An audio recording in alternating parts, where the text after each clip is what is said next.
I cried when I wrote this song. Sue me if I play too long. Yeah, I did notice those lyrics. Mm. I might sue. It was too long.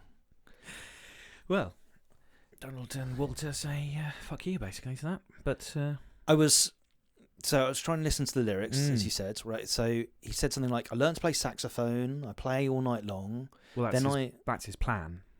Right, so maybe he's like I'm thinking like he's some jazz player and he's some in Smoky Jazz Club. Play it all night long, then I drink whiskey all night, and then I die behind the wheel. Was this a public safety commercial? That was sort of what's going through my mind.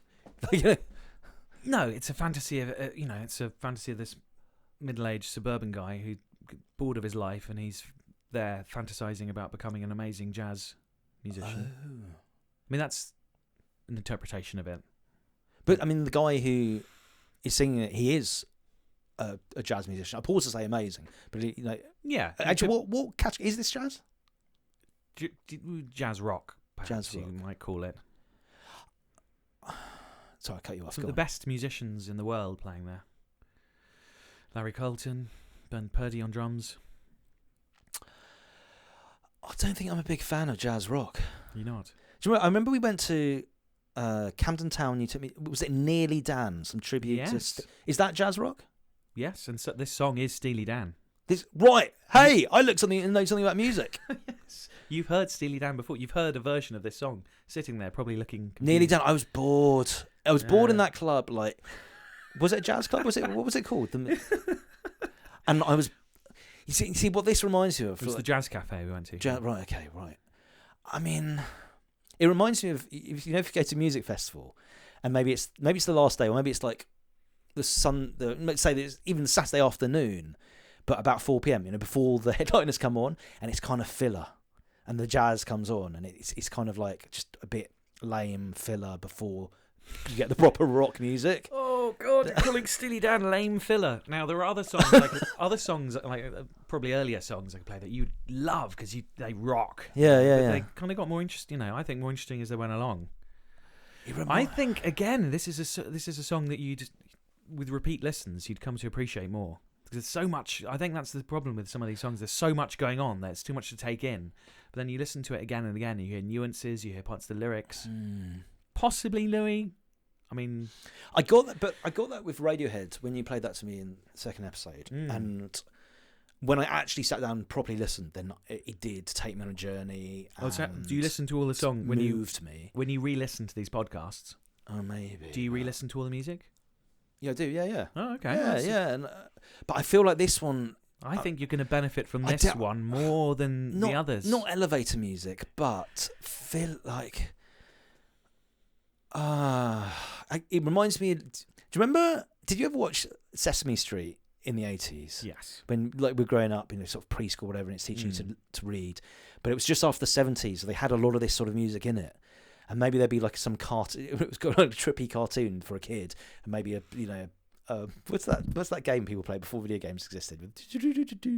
You're waggling two fingers in a weird way. Pinball, and there'd be like some A, B, C, 1, 2, 3, and then there'd be a ball bouncing around and some of this jazz in the background. You don't play your pinball by waggling two fingers like that, Louis. Four fingers even. You do like this. That's on the right side. But you were doing it in a weird way. It's a good thing it's not a video cast. Just sort of feels a bit sort of 70s jazz, but not. I don't think I like Steely Dan. Well, I'm going to change your mind. We're going to come back. I'm going to make a note of this. Sell it to me. Why? What is good about Steely Dan? What am I missing? The music and the lyrics are the main. There's some of the lyrics are some of the most punk lyrics you could possibly imagine. Yes, punk, properly punk. Well, God save the Queen. She No, ain't a human being. I'm talking about in terms of like rebellious lyrics. That wasn't rebellious. He's talking about sitting back and playing some sleazy jazz and drinking some whiskey. This is a tame example. This is about about a guy who it's a song saying that you've got these songs about winners. Well, I want a song about losing, about being okay. Well, we're going to be losers, and we're going to do a song about losing, about not being the best, about celebrating that other side of you. I like that concept. I will play you a song that's it's by someone like Garfunkel. Oh, I'm so bad with Simon and someone on Garfunkel? Oates. Art Gunful, Oh God, Oats and Hall, something like anyway, Oats and Raisins. and it's all about being like you failed but you tried, and so I think that's not celebrated enough. Shakespeare, he had comedies, he had tragedies, and then what were the other historical and one other, I forget, romance or something. Romeo and Juliet was a tragedy, and because everyone dies, so we don't celebrate tragedy enough because most lives are tragic. I mean, just look at your life, for example. Celebrating tragedy. They won a Grammy for their comeback album, Two Against Nature, and there's a reviewing quote that says, the whole album is, there are songs about incest, gaslight. There's a song called "Gaslighting Abbey." It's about some monk, is it? Just paedophilia, getting the chandelier again. But it's the way it's done, but you kind of don't notice because it's done to this precise... I don't notice. I imagine I'm in this precise jazz rock, but it is actually both musically and lyrically really kind of... Imagine I'm in a hotel lobby and it's just like, Muzak in the background. Yeah. Well, if you don't get it, I suppose that's how it would sound, isn't it? If you're fucking stupid. When it comes down to it, I want to like it. I feel like I'm missing out. You're just too stupid to get it. Did you see that? Or maybe jazz has been ruined for me by just too much jazz rock in used as background. It's possible. It does, and again, it does take a while to get into. Maybe I am a loser because I don't understand jazz rock. Well, there you go. Steely Dan's celebrating you. And that almost makes me want to cry. There we go. So the song's worked. But for different reasons. Did you feel like a loser that day when you were listening to that tune? No, not at all. Do you not remind you of your life going around the country playing gigs? I loved playing gigs around the country. It doesn't matter if we played to one or two people. I've had gigs where I've played to a couple of people and they've come and said, "Oh, that was so good," and great. You can actually make some people enjoy it, and I enjoy playing, so I'm happy. There are a lot of people who don't get the chance to go and do gigs, or who never get the chance to follow their dreams, and they're sitting in an office and doing it. So whether I'm playing to hundreds of people or one person, I'm lucky to do it. Just checking your eyes to see whether that's just a story you tell yourself. But I think you actually believe that. And you know what? Fair fucks to you.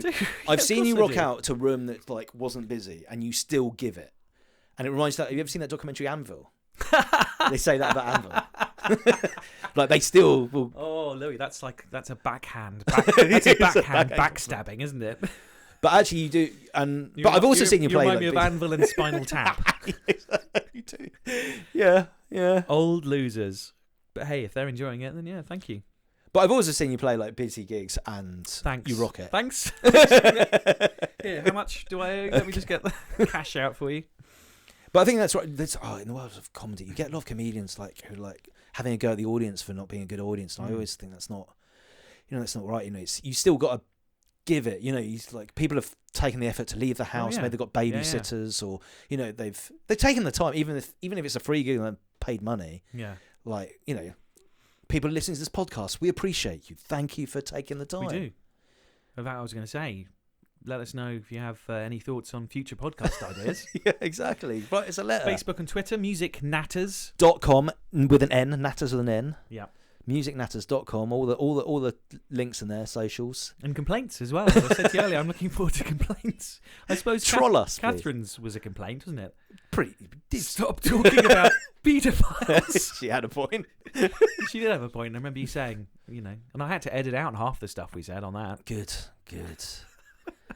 Well, dry January, we've managed to rein it in a bit. Can you see beauty in music? Can you cry? Can you cry for good reasons because something's beautiful? What's her name? What do you think about Emiliana Torini. Yeah. Torini, thumbs up. That was the one that got me. Okay. She did have a beautiful voice. There was sort of vulnerability in it, and it took me back to some. Well, I'll tell you. After this, I'll play you the other song that I was going to do, which was "Lifesaver," the one where you can hear her smiling. That's another really pretty song. Right. Music Natters. We're not very good at finishing, are we? We need to. How do you finish on a bang on a podcast? How do you finish? Well, when you said that, I've written an 80,000 We're back in the days when I was in the Foxes. I did a Are you diary. going to mention the Fox's I did a diary? and I- Yes. Okay, it's all right. Come on. Jeez, you're shouting. Okay, go.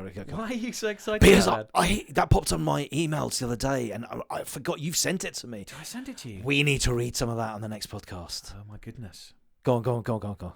I forgot I sent it to you. Yeah. Oh yeah. Wow. Okay. I've not read it, but I thought because it's 80,000 words, you know. But Yeah. it's quite a commitment. I don't read. Is it? I don't read books, but we at the best of times. But maybe we could read some. Anyway, sorry, I shouldn't interrupt. Right, go on. Why did it come to your mind? Oh, because I finished that with a bang. Okay. No, literally at the end I wrote a bang. Right, it's a hilarious. No, just in case. Okay. I've always wanted to finish a book with a bang, and so I wrote a bang at the end. Well, You'd know this if you'd bother to read it. well, okay. Well, let's finish this So podcast. you must have read with a bit then to have. You must have read some of it. I read the subject title, "The Fox's Diary," on the email. So you haven't actually opened it. No. Well, you might be terrible then. Why do you want to read some out here? It could be boring. Because I bet there's some embarrassing stuff about you that I could use. Give people a good laugh. Yeah, there are some things. Yeah. It's the story of you touring, and is it like the Foxes the tour? And that story, Yeah, we shouldn't talk about from now. 2005 till about. I think I paused it in like 2010, I've heard some 11. We got to. Okay, we shouldn't really talk about this now. We should talk about it later. But some of those stories, the woman who the slightly crazy woman who paid for your tour, is she in it? The lovely lady who may well be listening to this, called Elizabeth. Who paid for it? We had a feature on MySpace, and she paid for us to go to America to play gigs in North Carolina, and then on a separate trip we went to Hawaii, and then that's when we quit our jobs and we booked a tour and we played in New York and we went as far as like Texas and went to Austin and that's amazing. Dallas. Yeah, and didn't you stay in her house for a while? We did. She got us TV slots. We got like TV really stuff and press. Have you got videos of that? Yeah, I don't think none that I'm in actually because we couldn't. Yeah, there's a few bits. We got a few bits, but then the stories, and then I'll save it. But there's a lot. Yeah. Right. One time I was made redundant from my job. I was fired basically, and that day I walk out and I walk back to I'm in Camden Town, which is where I was living at the time, like just wondering what to do with my life and questioning things. And I'm walking along the canal, and this is. You don't often bump into people you know in London. It's very rare, but it's a true story. I bumped into your drummer from the Foxes. What was his name? Steve. And I was like, hang on, are you Steve from the and we had a chat walking along the canal. Did you say to him, are you Steve from the Foxes? Pretty much. Nice. Yeah. I didn't know him that well. I think he may have... I recognised him. And then he was talking about it, and then I think he just... Sort of the Foxes had sort of wound up and you'd gone solo, but he was saying, but it was a great time. And he was saying about the time that you visited some town in somewhere like Latvia or some random Eastern European country, and you go on, and normally like you're up and coming bands like this is the Czech Republic. And then you performed. Yeah. Everyone turned out in this small town, and they were singing along to the tunes. They all knew it. The room was packed. We had more people there than we ever had in London, all singing the songs back to us because they'd like illegally downloaded the songs, which was fine. And we had that was one of the best. And he was saying it was because like this small town, no one ever visits, nothing much happens, and then they heard that this band was actually coming, and everyone like legally done it, and he said it was like he'd rather play that gig than he'd play like other gigs because everyone was so up for it. Yeah, it was amazing, and they were like bringing us shots mid-song. There was this, I can't remember what it's called, but in the Czech Republic there's this strong shot that they do, that spirit made out of potato or something, I think, and it was Yeah, those were good days. And they'd all kind of bought, like loads of them had bought T-shirts. Again, we sold half of the merch we'd brought with us at that one gig. So they're all wearing T-shirts. And oh my god! I thought, this is what it must be like to be successful. Well, you were for that moment. Yeah, for that. Yeah, those 40 minutes we were. Oh, that's enough to make you cry. That's a heartwarming story. Yeah. Enough to make you cry. I got spotted on the tube once. These two girls came up and said, "Are you from the Foxes?" I said, "Yes." We played. I can't remember who we played the 100 Club the night before. I can't remember who we'd supported. It could have been Chaz and Dave or the Animals or something like that. Oh yeah, I think I was at that one gig. Yeah, I remember thinking, "This is the beginning." And it wasn't. It was the end. But still, I've had that moment, and I enjoyed it. Well, that's going out with a bang. It is going out with a I bang. think we should say it together. And maybe we'll do a couple of podcasts just on the diary, because... Yes. Oh, we have to. Yeah. You'll have to read through it and pick out some bits. Okay. And then I'll edit those bits. Because at some point I should put the book out. Well, we'll let the listeners decide. I mean, Yeah. Right, I think we should say the words "a bang" together, and then we can literally go out with a bang. Yeah, let's do that. Thank you, listener. Thank you, Catherine. And Catherine, Mark and John. And Nigel's mum. I don't think she's... I think she stopped listening. Because I think she got that far, and then I said, "Oh, did you enjoy it?" And she said, "Yes, it's a little bit boring." Yeah. So sad, isn't it? 3, 2, 1. A. Oh, come on. I just wanted you to... 3, 2, bang. 1. Oh my God.